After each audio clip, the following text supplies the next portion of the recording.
Shonku did not want to drink the water of river, but when he saw Newton was drinking it, then he also drank a mouthful of water.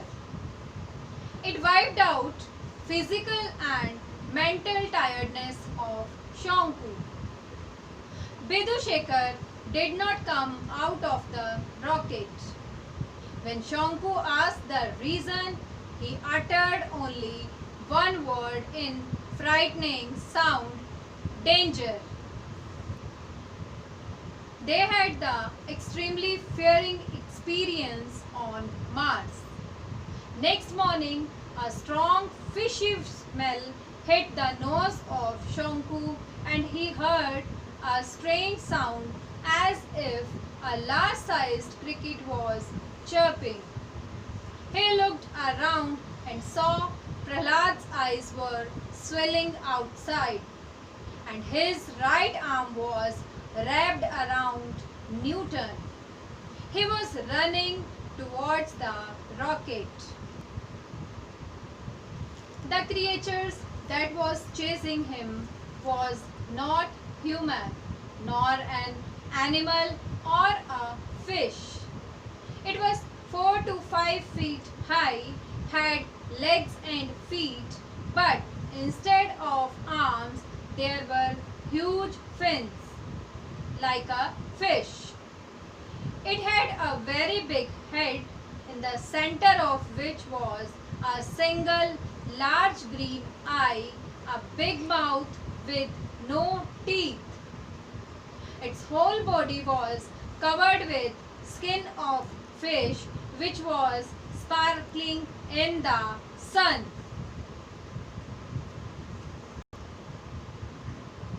The creatures could not run fast. They lost their balance almost at every step. Bidushekar swung his arm and hit the creatures and they fell on the ground within a big cry. Shonku was afraid about the anger of Martian army, so he dragged his robot into the rocket. When Shonku was about to shut the door, he felt something cold and slightly wet against his feet. He didn't understand about the fact that who started the rocket and where were they headed for. His robot forced him to open the window. When Shonku opened the shutter of the window, he was surprised to see an endless stretch of bright bubbles in the sky forming and bursting. Bidushekar suddenly shouted about a bright white planet named Tafa. It had millions of blinking lights like a countless fireflies glowing in the dark.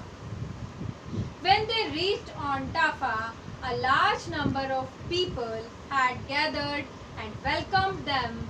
Such people had large head and eyes but thin arms and legs.